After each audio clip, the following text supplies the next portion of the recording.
Asia cup শেষে আজ থেকে সংযুক্ত আরব আমিরাতে আফগানিস্তানের বিপক্ষে শুরু হচ্ছে 3 ম্যাচের টি-20 সিরিজ। বাংলাদেশ সময় রাত 9টায় শারদা আন্তর্জাতিক ক্রিকেট স্টেডিয়ামে শুরু হবে ম্যাচটি। দ্বিপাক্ষিক এই সিরিজের আগে সবশেষ এশিয়া কাপে মুখোমুখি হয়েছিল দুই দল। আফগানিস্তানকে হারিয়ে সুপার ফোরের টিকিট নিশ্চিত করেছিল বাংলাদেশ।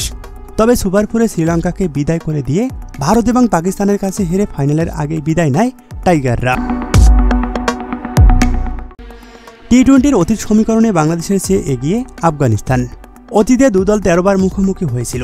এর মধ্যে আফগানিস্তানের জয় 7টিতে আর বাংলাদেশ 6টিতে।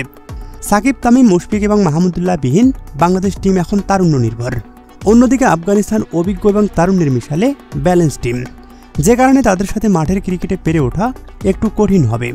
তবে বাংলাদেশ যদি ক্যালকুলেটিভ ক্রিকেট খেলতে পারে তাহলে জয় পাওয়া সম্ভব।